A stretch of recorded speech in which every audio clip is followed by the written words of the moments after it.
Coming up, the former president has pleaded not guilty to all 37 federal charges against him. What Trump had to say following his court appearance. And car thefts have dramatically spiked in the U.S., and many thieves are slipping through the U.S. border unchecked. The rundown starts now.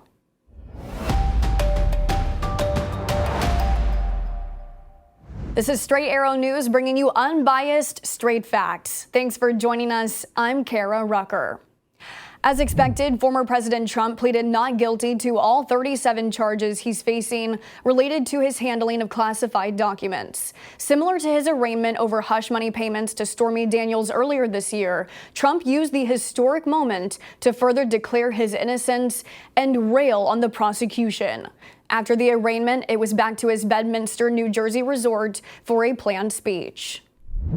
Whatever documents the president decides to take with him, he has the right to do so. It's an absolute right. This is the law. And that is something that people have now seen, and it couldn't be more clear. They ought to drop this case immediately because they're destroying the country. Other highlights of the speech included Trump claiming he was too busy to go through the boxes of documents at his Mar-a-Lago resort and promising to appoint a special prosecutor to investigate President Biden and his family if Trump is elected president next year. Top federal officials will be meeting today, but for the first time in 15 months, the Federal Reserve is poised to leave interest rates alone. The streak of rate hikes has raised interest rates at the fastest pace in 4 decades. While we are expecting the rates to be left alone this month, the Fed Chair Jerome Powell has made it clear that any such pause may be more like a skip, with another rate hike likely as soon as their next meeting in late July. There are 18 committee members on a policy-making committee that ultimately decides the rate hikes. There appears to be a split in policymakers, those who want the rates to increase 1 or 2 more times, and those who want to leave the rate alone and monitor inflation.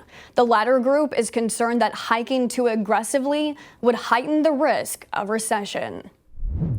The University of Wisconsin is the latest college at the center of a fight for state funding over its diversity initiatives. Republicans in the state are looking to slash more than $30 million of taxpayer money the university receives in order to defund its diversity, equity, and inclusion programs on campus.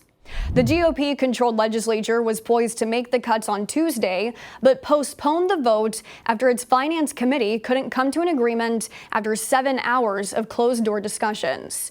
The state has already refused to pay for the university's top building project in retaliation of what they call frivolous spending on diversity programs.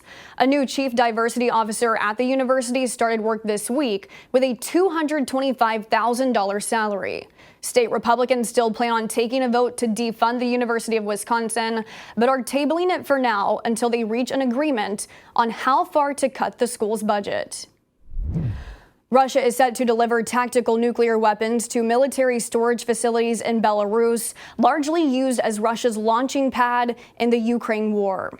The Belarus president confirming the arrival of weapons and calling Russia's nuclear arsenal 3 times more powerful than the atomic bombs the U.S. dropped on Hiroshima.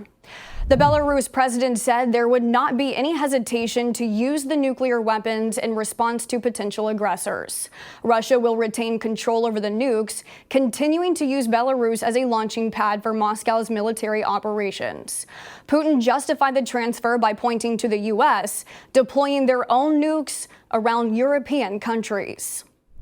The U.S. has condemned Russia for transferring the arsenal, but also said there is no sign that Russia plans to use them. This marks the first time since the fall of the Soviet Union that Moscow has moved warheads outside of their country. More than 1 million cars were stolen in 2022, and that's the highest number since 2008. It's the equivalent of about 2 vehicles stolen every minute. The Kia and Hyundai car theft challenge is probably not helping those numbers. With camera surveillance at some border ports of entry, a CBS News investigation uncovered thousands of these stolen vehicles being smuggled into Mexico and going unchecked. License plate readers installed in California, Arizona, and Texas were able to capture nearly 3,000 stolen vehicles driven out of the country, according to a California Highway Patrol official, who suspects the number is much larger. Not only are the vehicles being driven out, but luxury cars are also being smuggled in shipping containers at ports from the east to the west coast. And we'll all be paying for the increase in car thefts because increased crime rates are going to translate into paying a higher premium for your vehicle. That's according to the National Insurance Crime Bureau. A U.S. Army base in Louisiana has been renamed from Fort Polk to Fort Johnson in the latest erasure of a Confederate commander.